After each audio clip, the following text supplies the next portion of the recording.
देशभक्ति की सबक सिखाने वाला एलओपी। मैं किससे, और वैसे भी किससे माफी मांगू ना, जो ये असेंबली में हमें मुल्क की बात कहता है, आइन की बात कहता है, अंबेडकर की बात कहता है, और खुद 26 जनवरी के फंक्शन में पूरा टाइम बैठ नहीं सका। सर, आपने जो मुझे कोई नहीं ना, इनकी अपनी गलती। शायद अगर इन्होंने मुझे बोलने दिया होता मैं खुद विड्रॉ करता। मैं विड्रॉ करने के तैयार, मैं दूसरे अंदाज में उसी चीज को कह देता। इन्होंने बोलने नहीं दिया। अब तो कोई माफी मांगने वाली बात ही नहीं है, अब तो बात रिकॉर्ड पे आ गया जो आ गया।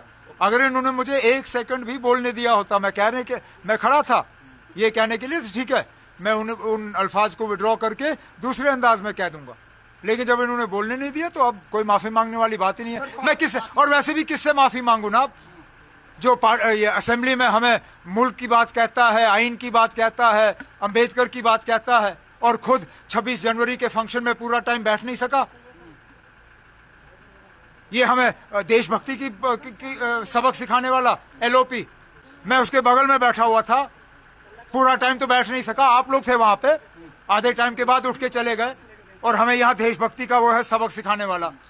पहले खुद समझाए ना, आप फंक्शनों में बैठ नहीं सकता और यहाँ नेशनलिज्म का हो हमें लेक्चर सुनाना शुरू कर जाता है। उन्होंने कहा कि धारा 370 हटने के बाद आप मजबूर हुए हैं कि उसको फैसिलिटेट। अब कोई मजबूर नहीं है। अब हमने कब अमरनाथ यात्रा को फैसिलिटेट नहीं किया?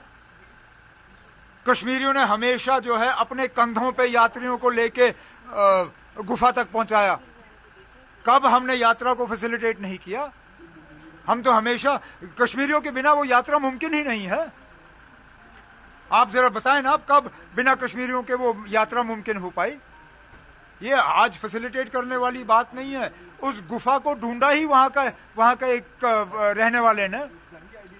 हमने हमेशा इस यात्रा को फैसिलिटेट किया है, आगे भी जाके करेंगे। इसको 370 से लेके कोई लेना देना नहीं। पाकिस्तान को मैच खेलने के लिए तैयार हुआ है क्या? पाकिस्तान मैच खेलने के लिए तैयार हुआ। कहा जहां पाकिस्तान ने अब मैच खेलना जो है वो ठीक समझा।